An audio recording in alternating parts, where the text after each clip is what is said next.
Hey everybody, welcome to Rising Nomad. And today we're going to talk about making friends while you're traveling as a digital nomad or living as an expat, locals, other foreigners, the sort of situations you get in, where to meet people, the disadvantages and stuff like that. Joining me from South Africa today, we got Tal. How you doing, Tal?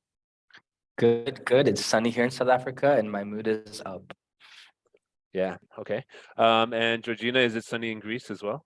Yes, lots of sun. Awesome. Well, here in Yeah. Thailand, it's rainy season, but I'm still enjoying it. There's at least 1 or 2 hours of the day where it's like nice to be outside and not raining. So, yeah. All right. So, one of the biggest challenges of being a digital nomad is like finding the quantity and quality of social connections you might want at any given time, and sort of like always having to start fresh when you go to new place. The cultural differences you can encounter while befriending different people from different cultures, especially locals in a place, language barriers. So let's get into it, folks. And I'm going to ask you, Tal, a question right off the bat. Do you Mhm. feel that your life socializing as a expat slash digital nomad has been more fulfilling than your social life ever was in Canada? Absolutely, 100%. Me too. Me too. So this is a great way to start because it's super positive. Because what would you say the main advantages are? I would say the access to people that have so many different perspectives and points of views, and people that are open and willing to make new connections. Because in Canada, a lot of people, they have their friends from high school, they have their friends from their work, and they're not necessarily open to expanding their social circles. And if you compare that to people, traveling abroad in Thailand, for example, especially people traveling solo, but even groups traveling, there's so much open to communicating, to building new connections and friendships. And it's like the difference couldn't be more drastic between the contrast with people in Canada and people traveling around the world. Yeah, so it's really like you're immediately getting a sort of like more open type of person when you either are a traveler or you are meeting other travelers, because like when you're a foreigner in a place, people are seriously curious to get to know you, and even if they're another foreigner or a local. Georgina, when you were living in Serbia, did you feel that people were curious to get to know you just because you were not from there? Yeah, yeah. It's Yeah. always like that. Yeah, so that's one of the great benefits is like you immediately become somehow more The exotic. attraction. Yeah, more exotic, interesting, attractive to get to know just for being a foreigner. So that's one of the major advantages. But I mean, I'd say the main disadvantage, which we'll talk about a little later on, is the transience of the connections. You know, how like you're spending so much energy to meet people, and then when you meet someone, you might have to say goodbye to them really soon and start fresh in another place or start fresh with new people. So let's talk a bit about getting to know locals. So basically, the two countries where I've lived the most are Thailand and Serbia, and I would say that those are completely different places to get to know locals as a foreigner, especially an English-speaking foreigner, because the level of English in Serbia is really high, and in Thailand, it's very transactional the way that they speak in a lot of situations, and limited in terms of the depth of conversation you have. So, okay, we've all lived in Serbia. Let's kind of like talk about what it's been like to get to know the Serbian people. Um, Tal, you can start this off. Well, as we said earlier, people love to meet foreigners. They find it very interesting when they meet a foreigner who especially lives in Serbia. Like a lot of them don't understand why you would move to Serbia if you're from Canada or other parts of the world. So it's really interesting right off the bat to talk to people who are curious and who are engaged. And I mean, Belgrade's a big city. You find all kinds of different people living there, but I found, a really good group of open-minded and friendly and interesting intellectual people in Serbia. And I think there's a lot of them out there In Belgrade. because of in Belgrade especially, yeah. No, I think Novi Sad as well. Because it's so international, there's so many different influences all around the world, and people are very highly educated there as well. So I generally like to meet Serbs. Um, yeah, I think they're great people. Would you agree, Georgina? Yeah, you can find like every kind of person you want. So, and especially Belgrade and Novi Sad, as Tal said, there are like so many different choices for you. So I'm sure that, yeah, locals could be your friends as well. Yeah, Uh, I found it amazing to like when I moved there, the level of English, the level of depth of conversation people were willing to have with strangers, the sort of honesty about the situation and the situations of their country, and it was just amazing. And that's, I think, what made Serbia the most attractive expat destination for me when I was like 23, 24, 25, visiting for the first time and then moving there the first time when I was 25. It was really like the people that got me in there. The people were just like so welcoming and so different than the sorts of people I was meeting in Canada at the time, and it really just blew my mind and opened my mind a lot to them and the culture as well. And I started learning the language, but there's a different sort of like types of people there, and there's a gradient in Serbia, and I think a lot of countries, like the more local people versus the more internationalized people. And obviously the more local people are everywhere, but the more internationalized people tend to be in the city center. So for example, where I am in Thailand right now, you're not going to find too many people who are born on this island as local Thais who are going to be interested in the same stuff that you are. But in Chiang Mai and Bangkok and places like that, along with the proficiency in English, that goes up a lot. You'll find a lot more people with sort of similar interests to you as an international traveler, that sort of cosmopolitan, globalized 21st century culture, internet memes, and all that sort of stuff. And yeah, it's a lot easier to relate to people in the cities. So it's really important to think about what perspectives you get. But some of the most humbling and interesting experiences can be when you do go to a small village and you find somebody, even if you can't even like speak like the same language as them, if they're just like, oh, you're a foreigner, I want to please come to my mother's house for lunch, I want to show you my family's vegetable garden, I want you to try my grandfather's liquor that he made and all that sort of stuff. So I mean, guys, which do you find more rewarding in general? The more local experience or meeting the super internationalized people that you have more in common with? I think both of them. They're like they give you completely different things. The more international people, like they make you feel that you're not by yourself in a country with locals, and you feel alone. And then when you hang out with locals, I guess you get the experience of the country. Like you get to know like their real experience. So how is to be to live as a real Thai person or wherever you are. So Yeah, so I definitely recommend that everybody try both in each country. And like the local people, it's a lot easier to meet the sort of like internationalized locals on Couchsurfing and stuff like that.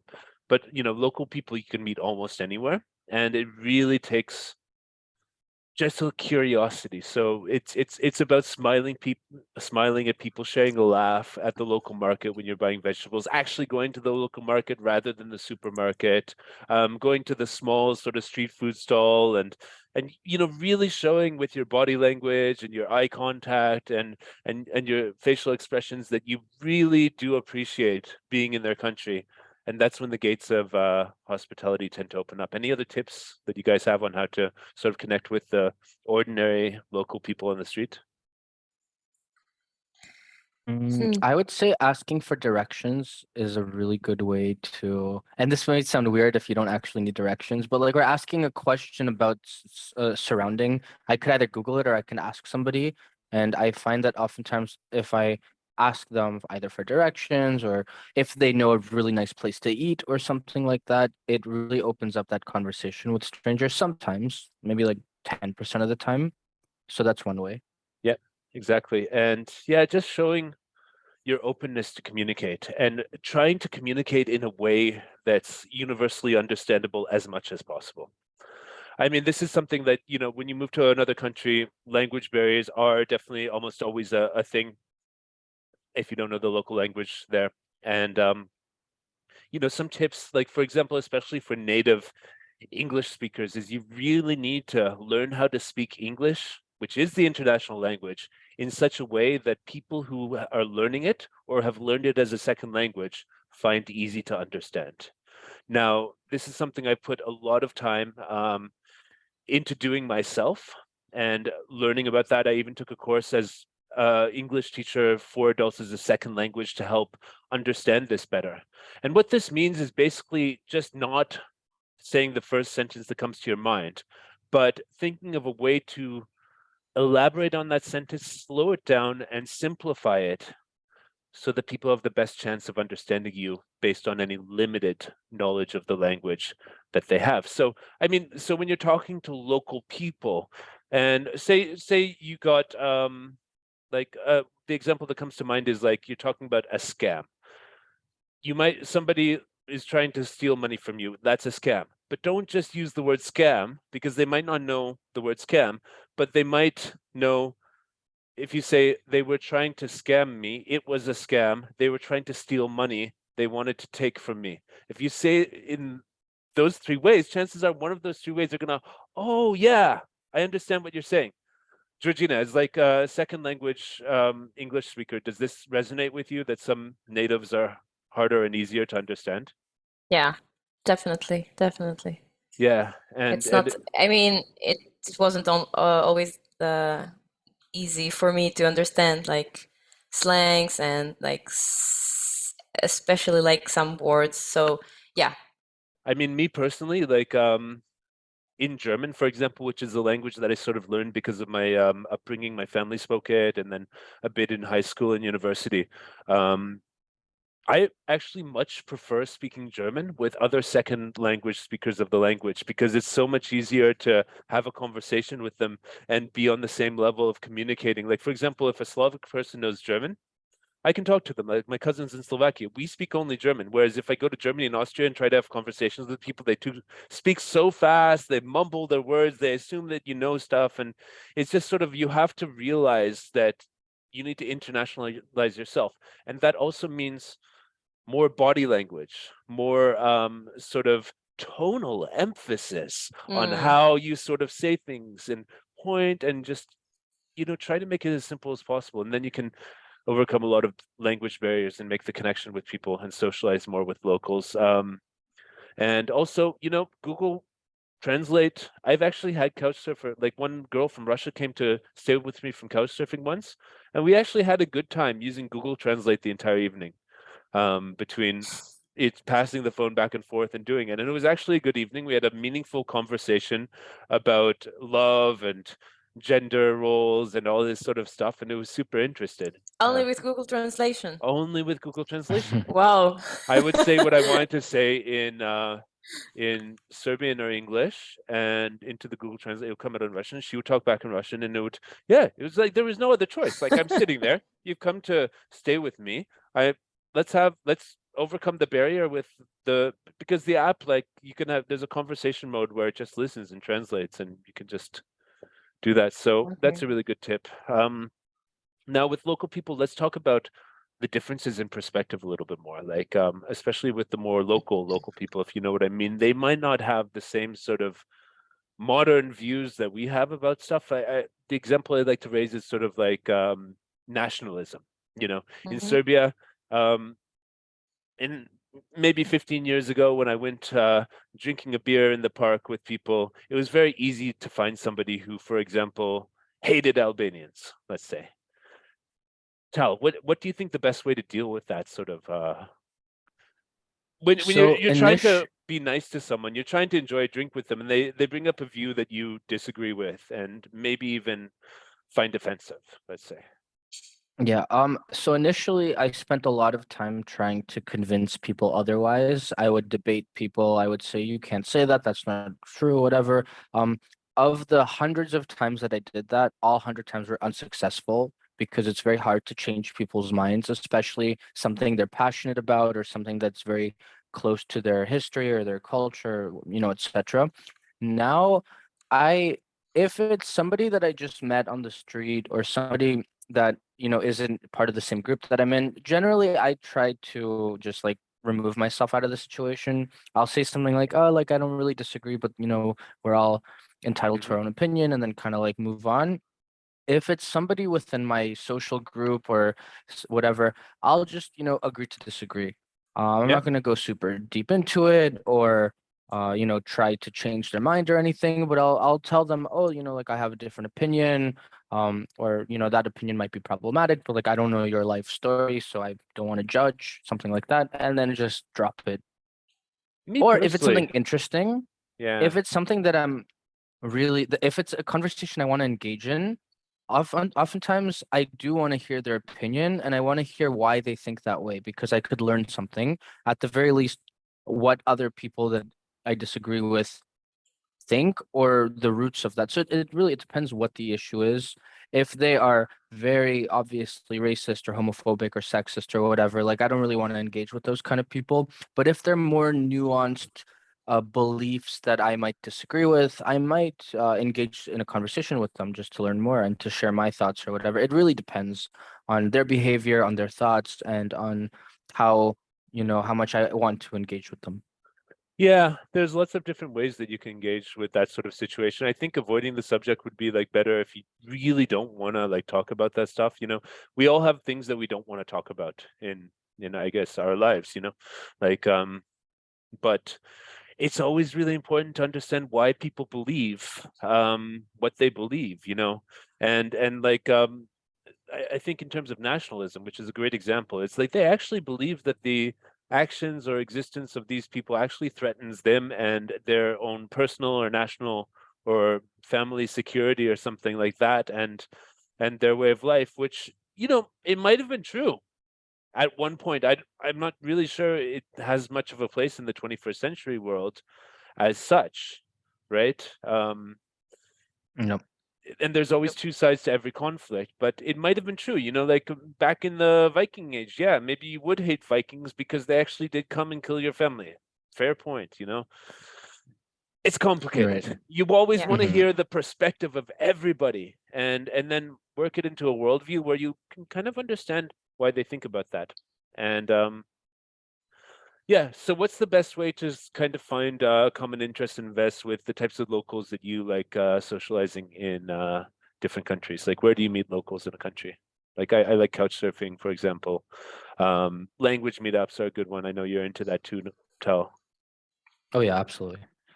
Maybe And I like remember, Uh, if you also have a hobby and you go and like find oh yeah, remember a our community our around, yeah, yoga like studio? of Yeah, course. yeah. So I think that's the best thing. Like either go to learn the language that you are in the place that you're living, because you will definitely find other people in the same position with Oh you yeah, who really want to learn the language. that's where I you mean, met a lot of cool people, right?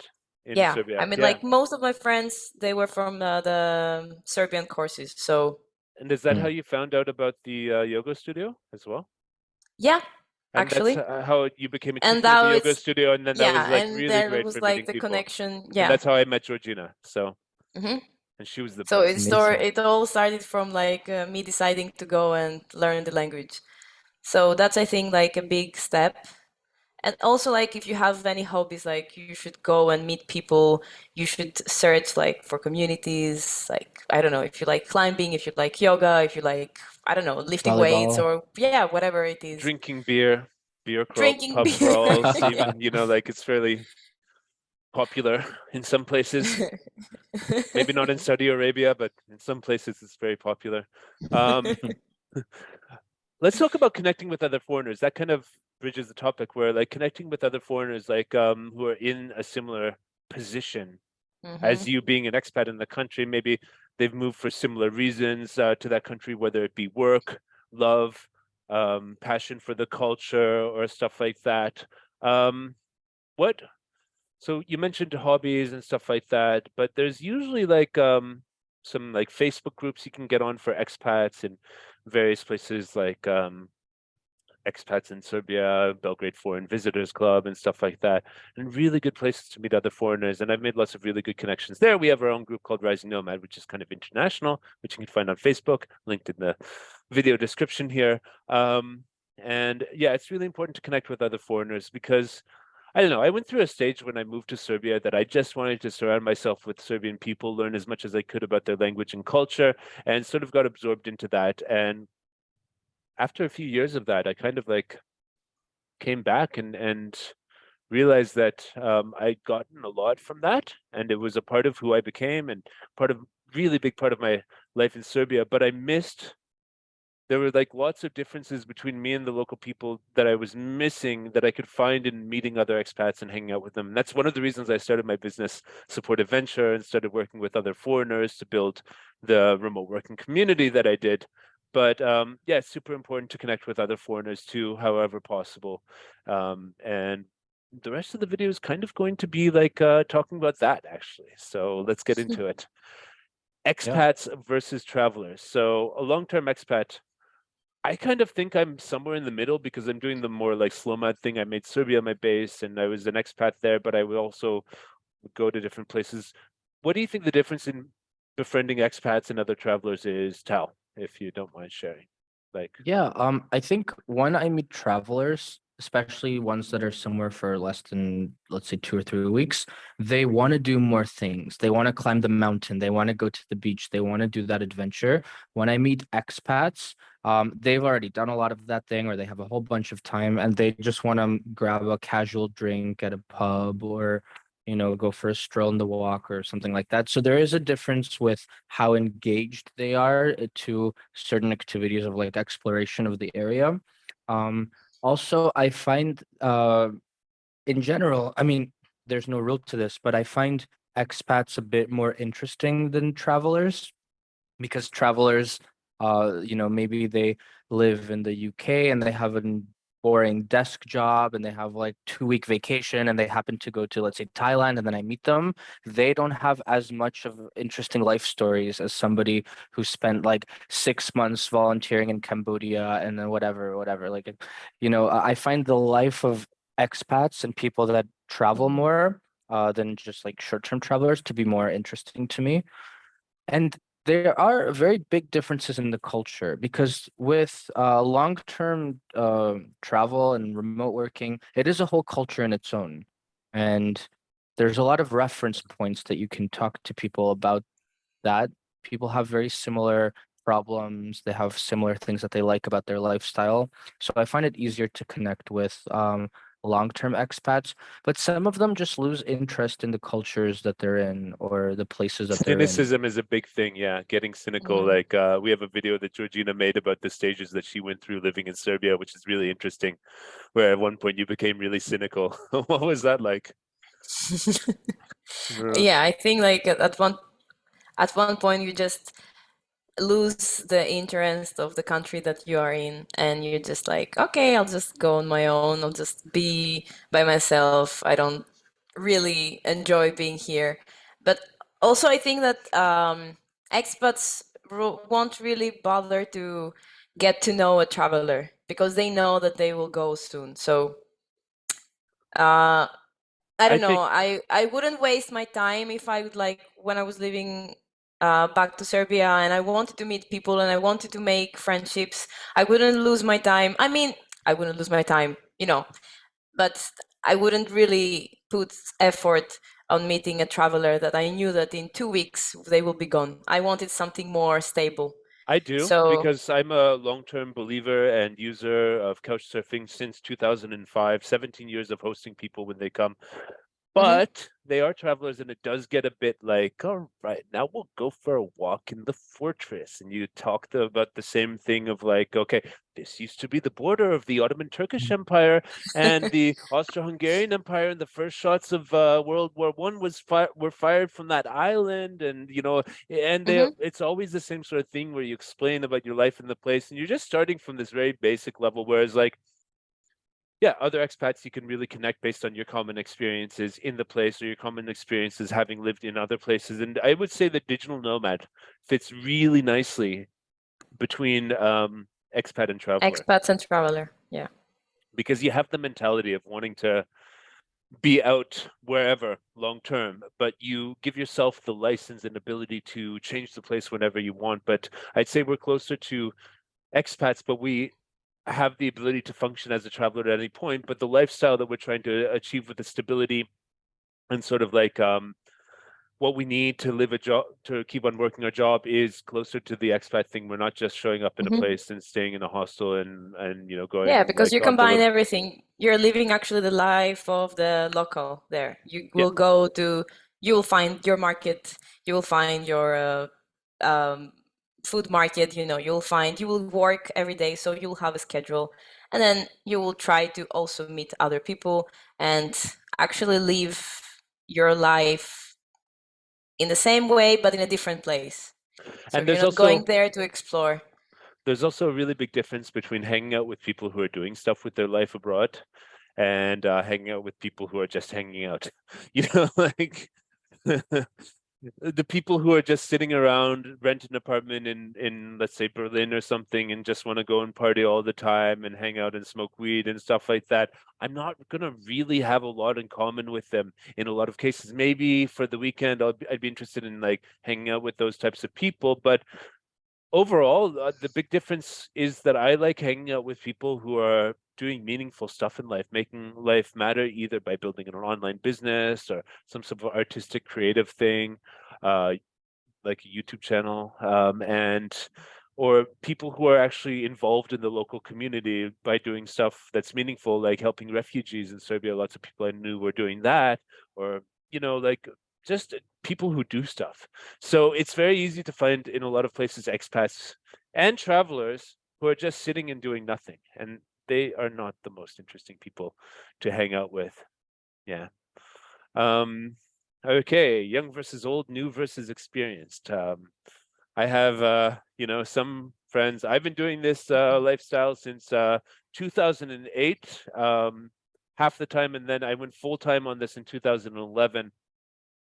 It's been a long journey. I feel like I'm an OG of the digital nomad movement. I've got friends, like my friend Zubin's been doing it even longer than I have, and he even hates the word digital nomad because he's like, it was never called that back in my day, Sonny, like all this sort of stuff. Tal, what have you noticed between like more experienced people and new people to the expat lifestyle? What's the difference? Because you're pretty experienced and yeah. Yeah, I mean, with people who have been traveling for a while and living this lifestyle, we have a lot of similarities, a lot of shared interests. We can talk a lot about the problems we face. And I really enjoy, meeting those kind of people because right off the bat we click instantly, like 9 out of 10 times. On the flip side, people who are just starting their journey, they seem a lot more excited, a Mhm. lot more full of hopes and dreams and whatever, not realize how it's going to be crushed soon with reality. And they could be interesting as well, especially because they're kind of like the travelers that I mentioned, where they want to explore everything, do everything, and see everything, almost in an unsustainable way, I think. Like when I meet people that have been remote working and traveling for 10 years versus someone who just started 2 months ago, the things that they do and the way they live their lives are quite different. I enjoy meeting both. I wouldn't say I prefer one over the other, but I would say that I have more in common with the people that have been, remote working for longer, and also, um, you know, a lot of these spaces are very mixed. Aren't really a big separation of events where, like, if you're a seasoned traveler, you go to this event. If you just started, you go to that event. So almost everywhere you go, you find both of those people, and I think they work really well together because the young people kind of, or the new people, let's say, kind of might spark something in the people that have been doing this for a while. They might like inspire them to, explore their surroundings, or, you know, kind of take advantage of the benefits of their lifestyle. And then the people who have been doing this for a while can, share wisdom with the new people about, what to avoid, what to do, things like that. So I think they both go hand in hand really well together. And even in my personal social groups, I'll have somebody who's, a digital nomad for 9 years, and then somebody who just started their very first remote job last month. And we get along well. So there is a difference, but it's not a division in social circles per se, at least from my perspective. Yeah, I'd also like to talk a bit about the age thing, young versus old sort of thing, because there's certain stages in your life that you go through in building your long-term happiness and routines and stuff like that. And being a digital nomad and expat, doesn't mean that you can't do that. But it does mean that it might be more difficult depending on the choices that you make. Like, for example, we talked in the last video about love and relationships and how it's hard to build as a digital nomad and why the barriers to that. When I was in my 20s and I started this lifestyle, you know, like from the age of 24, when I first decided to go to Vienna and spend a month there, I ended up halfway through ditching Vienna for Bratislava and all that sort of stuff. I just wanted to experience different cultures. I just wanted to meet people, kiss girls and all this sort of stuff, and like really like just get out there and taste that thing that was called Europe in my mind, which was so novel and I had a license to do that because I was young. I'd saved some money, and so I moved to Serbia and all that sort of stuff. And through that, I kind of evolved my vision, which was music, my songs, and started making something out of that and gaining skills and going through challenges and stuff like that, which landed me in my 30s. And then in my 30s, you know, as one does, I started like looking for stability a bit and wanting to sort of build something that was kind of like long term, and that ended up being living in Belgrade and building the remote IT business that I built, Support Venture, while still working on music. That was part of the stability, is what I still working on music. Now I feel I've like gone through that 30s thing. I'm 39 now, and you know, I don't want to be too much like this old man telling you stuff, but I feel like the next 10 years of my life are all about like just like finding the way that I can live and be happy long term, because I did the check mark of the 30s to build like stability and stuff like that in terms of like building a business and all that sort of stuff, finding out the lifestyle, health and wellness and fitness routines that sort of work for me and stuff like that, dealing with issues that were preventing that in a lot of cases. And yeah, the next thing is to find something that I can actually lock into, I think, like a lifestyle that I can lock into, because still over the past 5 years, I've been in Thailand, Mexico, Serbia, and stuff like that. And I still will travel, but I'll do it in a much slower way, and probably while having different places that I live, same places that I go in each country. Now, I feel I've progressed quite well through this lifestyle, but then I meet people who haven't. I meet people who are now in their 50s and don't have the stability that I have. In my late 30s, and it's kind of like I kind of feel sad for them in some ways sometimes, if I'm going to be honest. Like it can be like it can be like you can see that maybe they're not catching the connection in life that they want, in terms of maybe like a stable place to live, stable way of making money, stable romantic relationship, having children, all that sort of stuff. So I'd say that well, you can meet lots of people in these expat scenes that are older and have accomplished things and are happy. It's also really easy to meet people who haven't accomplished much, have watched the years fly by, and are, it's starting to creep up that they're not happy. And I think that those can be some of the people that you know, maybe based on your interactions with them, if there's red flags and it doesn't make you feel good to be around them, you might want to avoid them. Some of them might be in this position. They're still very sociable and nice to hang out with, but you know, just watch out for this sort of angry older expat thing, or the sad expat who's still partying, even though they can be wonderful people with wonderful things. Anybody have any thoughts about this? I agree. Absolutely. Yeah, I don't think there's much more to say about that, but and also I think that, you know, a lot of the reason that expats become jaded and stuff like that is because of the transient nature, as I mentioned earlier, of people in this lifestyle, that people are always leaving, you know? Like I remember like as soon as I started hanging out with Georgina in Belgrade, outside of the yoga studio, and we would go for bike rides and stuff like that, she was leaving. And then, you know, Tal, you've been leaving, even though we work together online, like we, all of us now, but you've been leaving so many times in the last few years. And well, you sort of need to keep up relationships online, but even like the connections you do make with other expats, they are always leaving. So that's pretty sad. Yeah. Yeah, it is. It is. But I try to make my global network of different people that I like meeting in different places. I mean, Tal, I think I've seen you in 4 or Like 5. 5 or 6 countries. Yeah. We've seen each other in Montenegro, Serbia, Ukraine, Ooh, Belarus, Thailand, Belarus, not Canada. maybe somewhere else. No, Georgina, no, I've not seen yet. you. I've seen you in Greece, Turkey, Serbia, Thailand. Yeah, I think that's it. Yeah. yeah.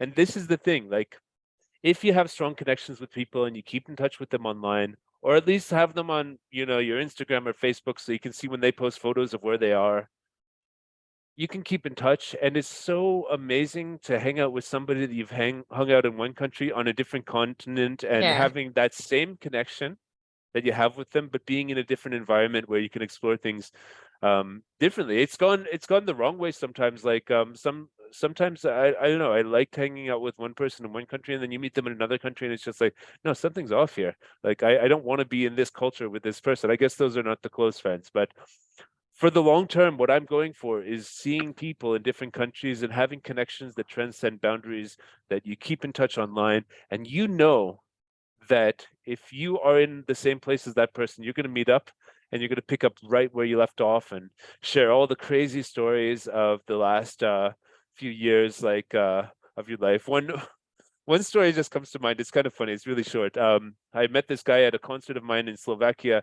in the year 2010, and then I ran into him in Thailand in 2017 and 18 and 19.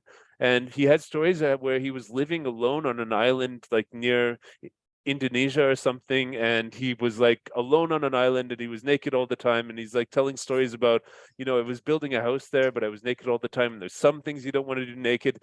Just hearing where, like don't use a chainsaw naked and stuff like that, for example. And just like, met the guy in 2010 and then you meet him like 7, 8 years later and he's got stories to tell. Like, I lived alone on an island in Indonesia. I was in, wherever it was, and just the crazy stories of crazy characters that you can catch up with based on where you are. And you can even organize to meet them. Like, here with Support Adventure and the Rising Nomad channel, we're constantly talking about, hey, where are you going to be?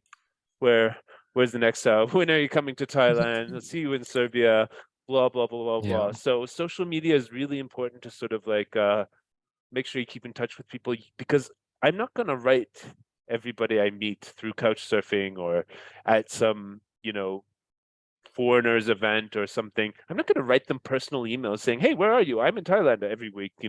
But if you have Mhm. social media like Facebook, Instagram, or even this YouTube channel, and you subscribe to each other's channels and you see what's going on, you'll meet people again. And that's one of the coolest things about this lifestyle. And so yeah, I've mentioned it many times in this video. Couch surfing. So me and Tyler, couch surfers. I think we met on Facebook groups though, actually. We did, yeah. Yes, because I was looking for people that I could talk about joining my business, and Tyler ended up joining us for marketing and stuff like that. And we met in Chiang Mai, and we're both couch surfers, and a lot of us people who are into this lifestyle are long-term couch surfers. Some people say that couch surfing is dead, that it's a sellout company that doesn't mean what it used to. Tyler, what do you think? I think there's some truth to that compared to what it used to be. However, I still use Couchsurfing today, and even a couple days ago, I met a really interesting guy who lives in South Sudan and worked behind the scenes in a viral video that I've seen actually of South Sudan. Whoa. Um, Super interesting guy. Before that, I also met a whole bunch of really interesting people in Bosnia just like 2 months ago. So I think even though compared to what it was, it's kind of dead. It used to be free. It used to be kind of open and owned by the community. Now it got bought out by some, um, I don't know, capitalist firm, and they're charging money, whatever. Like there are a lot of unfortunate things about Couchsurfing now, but I still use it. I pay. I like Yeah. it.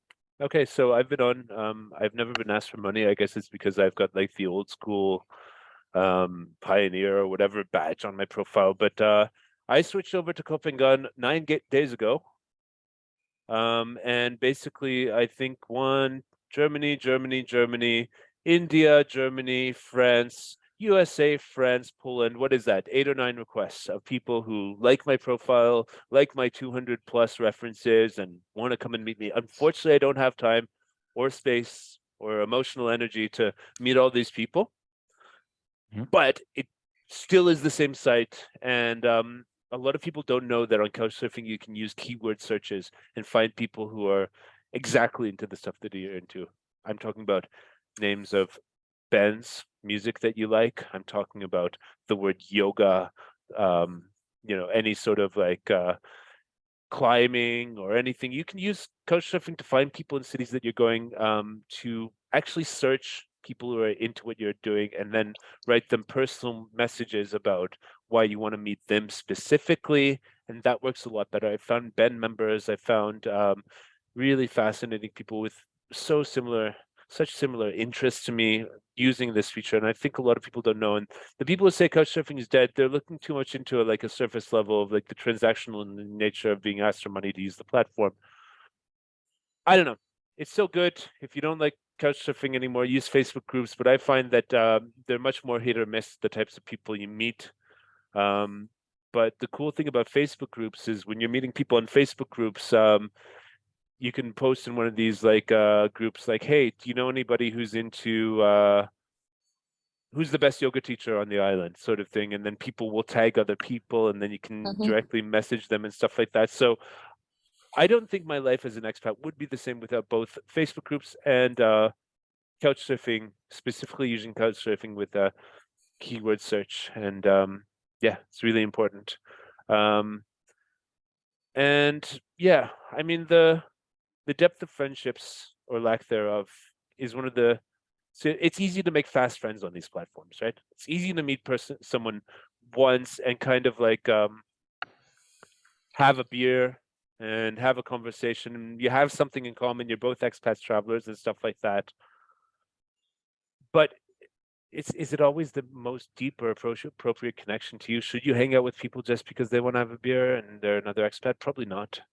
And So you also don't have the time to get to know these people, so you don't really have the time to get to know each other and be yeah, it depends closer on to your each other. style of getting to know people. Usually I have like this sort of like very probing sort of essence of me that gets to know people really fast and feels a vibe, and I know really quickly whether I like somebody or not. But yeah, some people also take longer to get to know people, and these sorts of like platforms and the types of connections they build don't always lead to that. So yeah, I mean, it's like just go out there and play and find the approach to meeting people that works for you. And you can also, like work through people who you've met. There's the great thing about these social networks and stuff like that and tagging other people is I can ask Tal, hey, do you know anybody in Chiang Mai who's into cryptocurrencies, for example? And he might be like, yeah, talk to this guy. And like I can ask like, Georgina, do you know anybody in Belgrade who is into Pilates or something? And you might, through the yoga studio I've met, and be able to send me to a studio that does that, or all that sort of stuff. So it's all about leveraging the internet to actually find the connections that you're wanting to find internationally in the places where you're living. And yeah, just kind of putting it all together and then keeping yourself out there online so you continue to meet the people who you need to meet in the places you need to. And hopefully on the other end of all of this, there's some lifelong friends that we'll have until we grow old, because it really is possible to find those in this lifestyle. Although it may be Absolutely. more difficult than just continuing to hang out with the people back home who you went to high school with. This has turned into a bit of a mega guide, hasn't it? Just a bit, yeah. Another one. Okay. Join our Rising Nomad Facebook community. It's a growing community, which we expect to actually achieve more and more like-minded people as members as we grow. We hope you enjoyed this video. Anybody else have any final thoughts? Nope. Let's leave it there then. Thanks, everybody. Thank you, Georgina. Thank you, Tal. And I'm Thank so you. glad Bye-bye. to have met both of you in my life as a traveler, an expat, and digital nomad, and to be able to keep this going online, even though we're in on 3 different continents right now. So Yeah. Yep. Catch you guys Crazy. later. Yeah. Right? Bye.